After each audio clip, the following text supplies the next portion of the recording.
In the heart of the great savannah, where the golden sun kissed the rolling hills and the drums of life echoed through valleys and streams, there stood a kingdom called Ndemera, a land rich in laughter, wisdom, and tradition.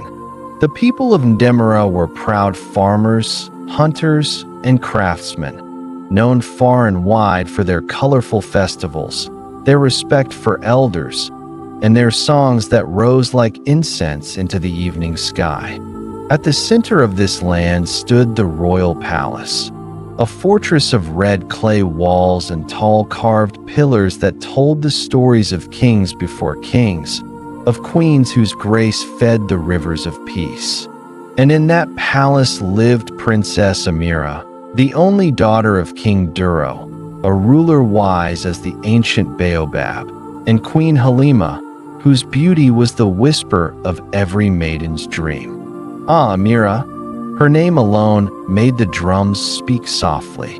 Her eyes glimmered like calm water beneath a full moon. Her skin, dark and glowing, seemed to drink the light of the sun and give it back with kindness.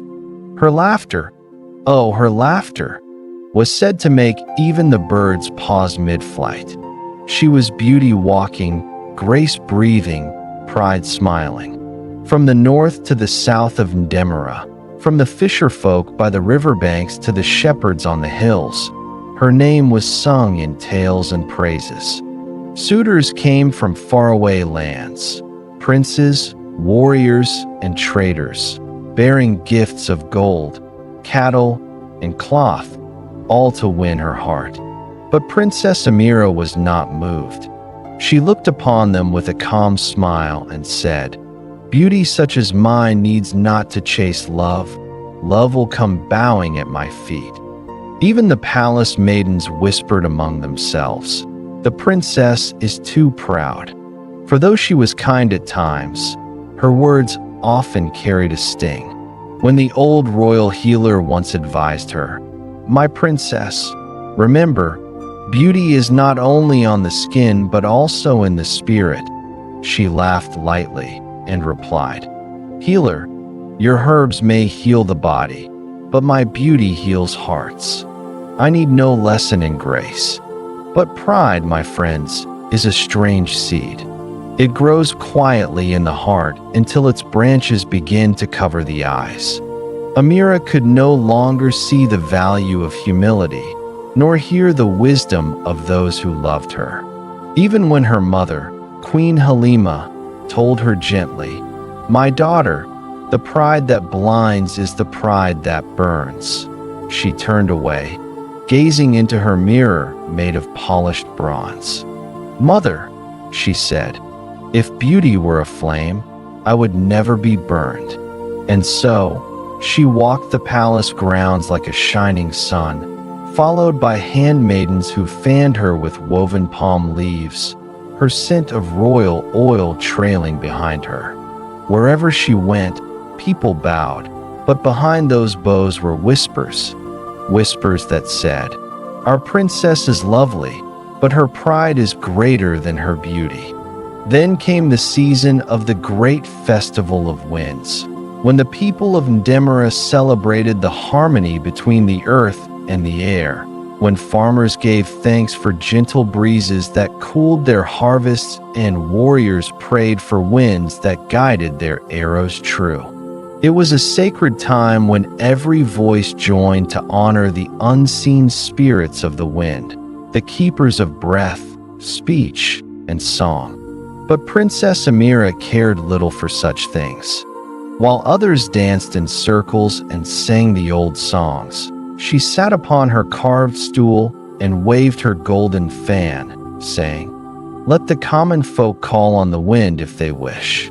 I, Amirah of Ndemera, command the air around me without a song." The elders heard her words and sighed. One of them, old Nana Koro, who had seen 70 harvests and carried wisdom in every wrinkle, approached her carefully.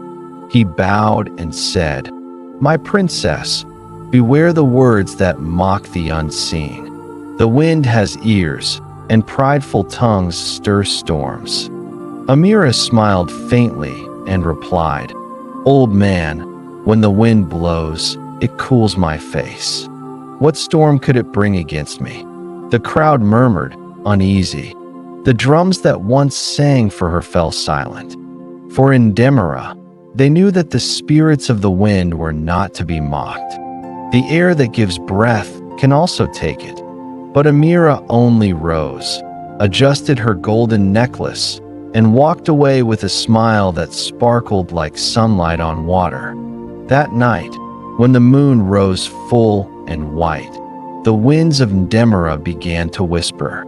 They blew softly through the palm trees, sighing around the huts and through the open palace windows. To some, it was a cool, gentle breeze, but to others, it carried the faint echo of a voice, deep, ancient, and warning. The proud who speak against the wind shall speak with the wind. The guards at the palace gates swore they heard a laughter in the night, not the laughter of a maiden, nor of a child, but the eerie chuckle of a spirit dancing unseen. Princess Amirah slept peacefully, unaware that the same breeze that caressed her face that night was not one of comfort, but a whisper of judgment to come. The morning after the Festival of Winds dawned with strange silence. The cock crowed 3 times, but the sound felt heavy, as if the air itself was listening. Even the trees stood still, their leaves unmoving, their branches stiff, like guards awaiting an unseen command. Inside the royal palace of Demerara, Princess Amirah stirred from her sleep, her golden anklets jingling softly. She stretched, yawned, and smiled at her reflection. The first light of dawn streamed through her window, brushing her face with warmth. She hummed softly to herself and said, "Another day for beauty, another day for glory." But the air around her was not as it used to be. There was a whisper in it, a whisper that seemed to follow her movements. When she spoke to her maidens, her voice carried a strange echo, faint but heavy, like wind rushing through a hollow gourd. "Did you hear that?" one of the maidens asked, her eyes wide. "Hear what?" Amirah replied. "The sound behind your words, my princess, as though the air is breathing with you." Amirah waved her hand dismissively. "You are imagining things. The wind must be lazy today." But as the day went on, the whispers grew stronger. Whenever Amirah spoke, people frowned, stepping back. Her father, King Duro, noticed it first during the royal breakfast. "Daughter," he said gently, "are you well? Your voice sounds strange, like the breath of the harmattan." Amirah laughed. "Father, I am as fine as the morning sun." Yet even as she spoke, the smell of something foul spread through the air. It was not the smell of rot or death. No, it was the smell of shame and decay, a stench that seemed to come not from her body, but from her breath. The king covered his nose unconsciously, while Queen Halima looked at her daughter in shock. The maidens began to whisper among themselves, holding their scarves to their faces. "My daughter," the queen said, trembling, "something is wrong. You must see the healers." Amirah's pride rose like a cobra. "Healers? For what? Do you think the air is greater than your princess?" But as she spoke, the smell thickened. The air trembled, and a small gust blew from her lips, not like a sigh, but like a wind, heavy and sour. Candles flickered out. Curtains rustled. The king's golden crown even shifted slightly from his head. Everyone froze. The great hall was filled with silence, until one guard at the door gasped, "The princess speaks with the wind." Amirah's eyes widened. "What nonsense do you speak?" But even her words came out with a blast of air that made the torches bend sideways. Fear rippled through the palace. The servants fell to their knees. Some fled, others whispered prayers. Queen Halima covered her face, weeping quietly. That night, the elders gathered in the palace courtyard. Old Nana Koro came, leaning on his staff. The air was cold, though there was no storm. The fire crackled weakly, refusing to rise. "My king," said Nana Koro, "this is no ordinary sickness. This is the voice of the wind spirit, the same spirit your daughter mocked at the festival." King Duro frowned deeply. "What must we do, wise one?" The elder sighed. "There is little you can do until the spirit is satisfied. The wind she mocked now lives in her breath. She must seek the forgiveness of the air, for no healer's hand can cure what pride has invited." The king was silent. The queen sobbed, and Princess Amirah stood apart, her heart pounding like drums in a storm. "No," she said quietly, shaking her head. "No spirit can control me. I am Amirah of Demerah, daughter of kings." But as she spoke, the words spun out like a whirlwind, and the nearby torches were blown out completely. The people cried out in terror, bowing their heads. From that night forward, Amirah could no longer speak in peace. Every word she uttered was followed by a foul gust. Every laugh sent people running. Even the palace dogs howled when she entered. The once celebrated princess became a shadow of shame. The suitors who had once come with gifts now avoided the kingdom. Mothers warned their children not to speak ill of the wind. And each evening, when the breeze blew through the huts, people whispered, "The wind carries her curse." Amirah shut herself in her chamber, tears soaking her silken sheets. Days turned into weeks, and the smell of sorrow filled her room.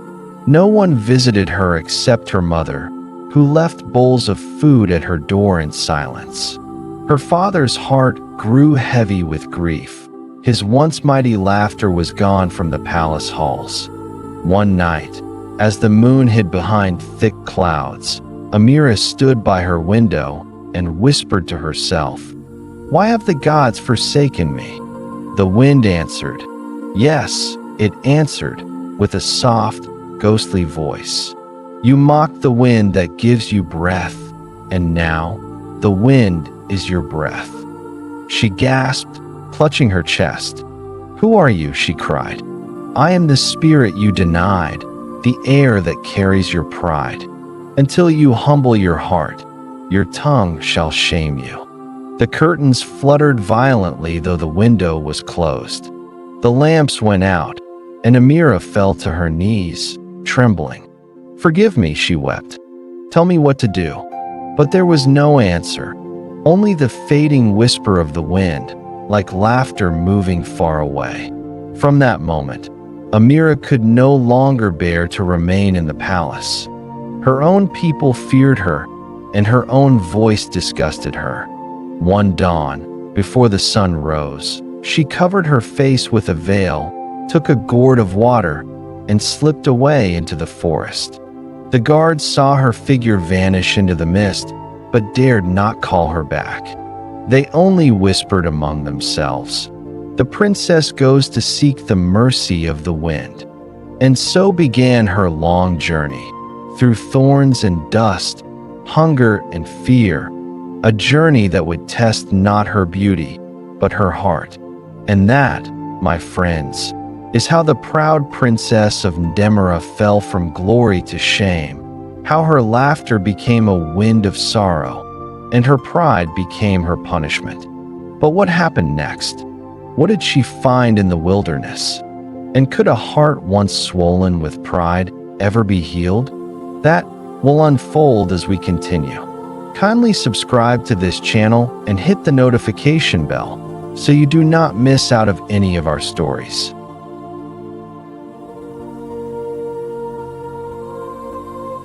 The dawn that followed Amirah's departure from the palace was unlike any other in Demerah. The sky, once bright with songbirds, was gray and quiet. The palace drums did not sound that morning. The people woke to find their princess gone, vanished into the thick mist that rolled over the land. Queen Halima wept bitterly. "O wind, take my sorrow, but spare my child." King Duro stood on the palace balcony, his royal robe fluttering softly. His voice was heavy as he said, "Let her go. She must find her healing in the land where pride cannot breathe." Far away from the palace, through fields of dry grass and winding paths, Princess Amirah walked alone. The once royal silk that covered her body was torn by thorns. Her golden sandals were coated with red dust. Her jeweled bracelets clinked weakly as she stumbled along the narrow footpaths that led deep into the wilderness. Her breath, once her curse, now came in quiet sobs. Every whisper of the wind reminded her of her shame. She dared not speak aloud, for even her own voice frightened the birds from the trees.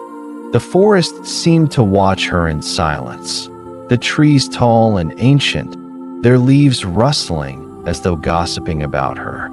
After 3 days and 3 nights without rest, she came upon a river, calm and clear, winding through the heart of the wilderness. She knelt beside it and drank deeply, the water cold against her parched lips. As she raised her head, she saw her reflection in the water. The beauty that once drew songs from men was fading.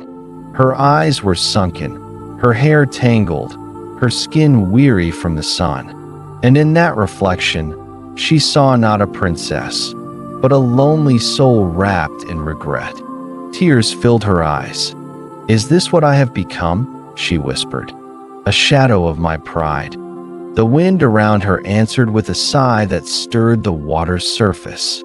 For a moment, she thought she saw a face, old, wrinkled, and kind, smiling faintly in the reflection. Startled, she turned, but there was no one behind her. She continued her journey, following a narrow path that wound through thick bushes and ancient trees. As the sun dipped low, she saw smoke rising from a distant hill. Hope flickered in her heart. Perhaps a village, she thought. Perhaps someone will help me. When she reached the hill, she found not a village, but a small hut built beneath a massive baobab tree. Its roots twisted around the hut like the arms of time. In front of the hut sat an old blind woman weaving a mat of palm leaves. Her hair was white as cotton, and her skin glowed softly in the dying light. The woman spoke before Amirah could say a word. "Welcome, daughter of the wind." Amirah froze. "How do you know me?" she asked, her voice trembling. The woman smiled. "The wind carries many tales. It told me of a princess who mocked the spirits, whose breath became a storm." Amirah fell to her knees. "Then you know my sorrow, great mother. Tell me, can I be healed? Can the wind be made to leave me?" The old woman lifted her hand slowly. "Perhaps, but first, you must learn the silence of service." Amirah frowned in confusion. "Silence of service?" The woman nodded. "You have spoken too much in pride, child. The tongue that does not serve brings destruction. If you would be free, you must first serve, without speaking, without boasting, without asking." Amirah bowed her head, ashamed. "Tell me what I must do." The woman pointed toward a clay pot near the riverbank. "Fetch me water," she said softly. "Then gather firewood from the hill and sweep the floor of my hut. When that is done, sit by my side and learn the rhythm of the wind." Though her body was weak and her pride wounded, Amirah obeyed. She fetched water, though the path was steep. She gathered wood, though her feet bled. She swept the floor of the old woman's hut, though her royal hands had never held a broom. When she returned, the old woman nodded in quiet approval. "Now sit," she said. And listen. The two sat in silence as the night deepened. The crickets began to sing. The wind whispered through the baobab leaves, and the moon climbed slowly into the sky. After a long time, the woman spoke again. Do you know who I am? Amirah shook her head. The old woman smiled faintly. I am the Wind Mother, guardian of breath, keeper of spoken words.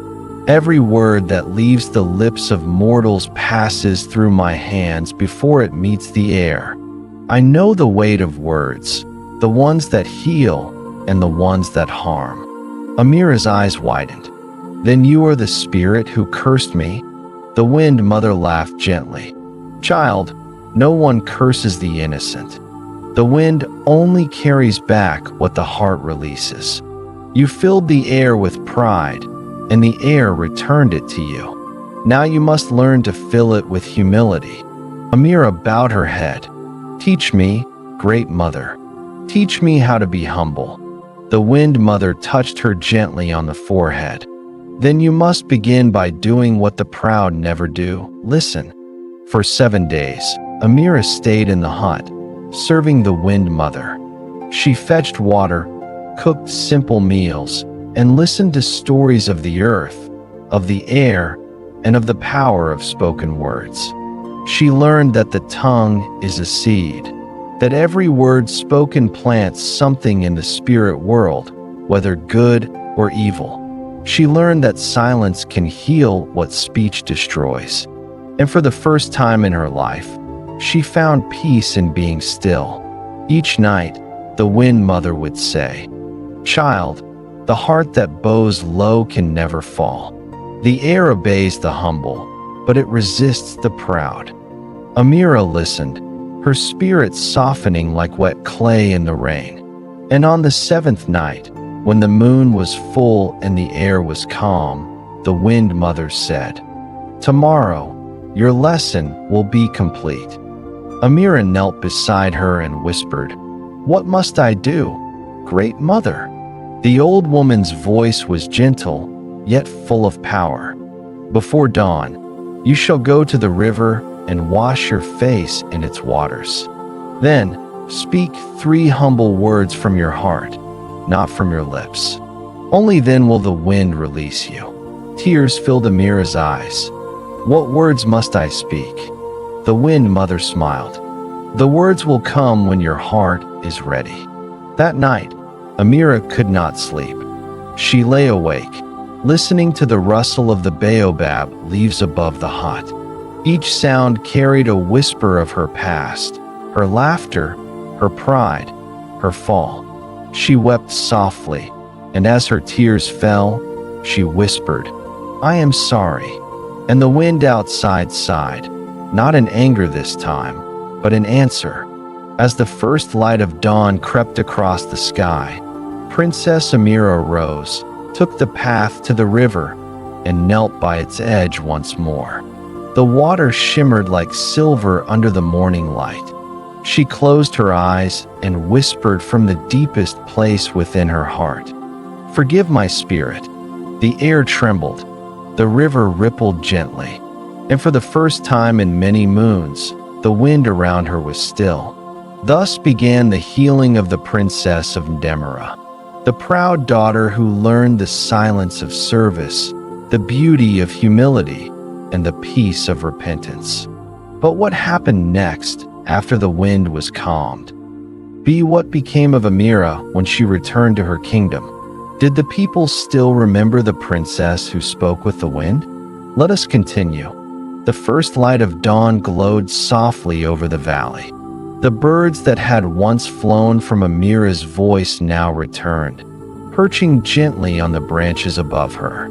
The air, once foul and restless, was calm, cool and sweet, carrying the scent of new beginnings. Princess Amirah knelt beside the riverbank, tears streaming freely down her face. She could feel it, the heaviness lifting, the shame melting away, and her breath, once cursed, now clean and light as the morning breeze. The words she had spoken, "Forgive my spirit," echoed softly within her soul, and the river seemed to whisper them back, over and over, until they became a song of freedom. From behind her, the voice of the wind mother rose gently, carried by the air like a hymn from the unseen world. "You have learned, my child. The tongue that once carried pride now carries grace. The wind has released you." Amirah turned quickly, but there was no one there. Only the baobab tree standing tall, its leaves shimmering in the light. The old woman was gone. Her hut vanished as though it had never been. Only the mat she had woven lay on the ground beside the tree, its pattern shaped like swirling winds, a silent reminder that Amirah's journey had not been a dream. Amirah took the mat and bowed 3 times toward the tree. Then, with quiet strength, she began the long journey back home. Days passed. She crossed valleys and rivers, passed through villages where people no longer recognized her. Her royal robes were tattered, her golden ornaments lost to the wilderness. Yet her heart was rich with peace, her soul washed clean by humility. When she finally reached the gates of Ndemerah, the guards almost did not know her. "Who goes there?" they called. "It is I," she said softly, her voice gentle, calm, and pure. "Amirah, daughter of King Duro." The guards gasped, their eyes wide. One of them ran into the palace, shouting, "The princess has returned! The princess has returned!" The entire kingdom stirred. Drums that had been silent for moons began to thunder once more. King Duro and Queen Halima rushed to the courtyard, tears streaming down their faces as they saw their daughter, not adorned in gold or glory, but clothed in humility and grace. Amirah fell to her knees before them, her head bowed low.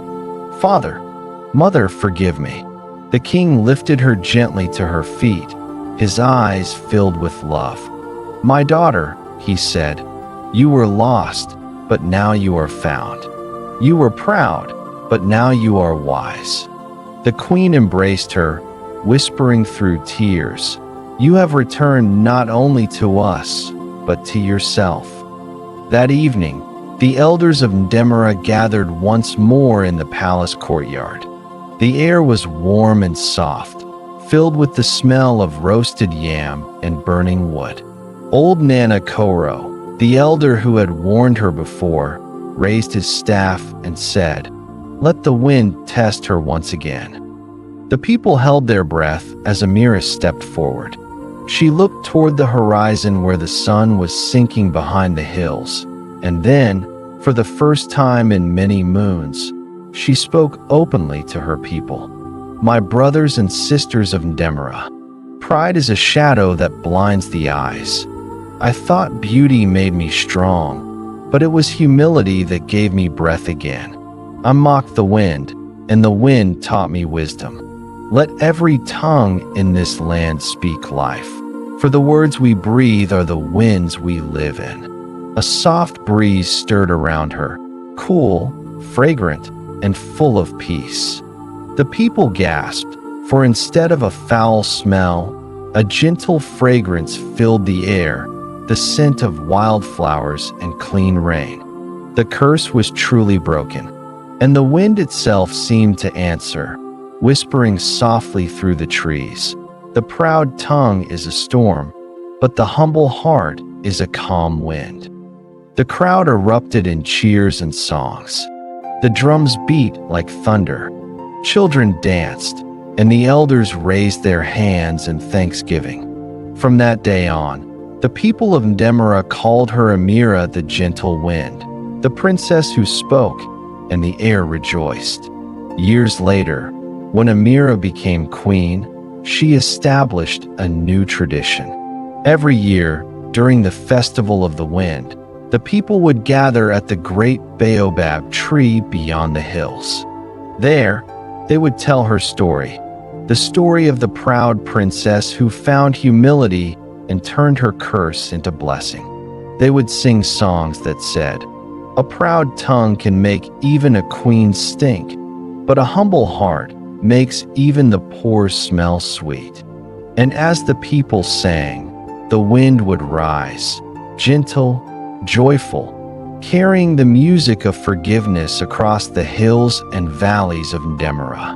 And so, dear listener, the tale of Princess Amirah, the one who spoke with the wind, comes to an end. She learned what many never learn, that the most beautiful voice is not the loudest, but the one that speaks kindness, gratitude, and truth. So whenever the breeze brushes softly against your cheek, remember the lesson of Amirah. Guard your words, for the wind is always listening.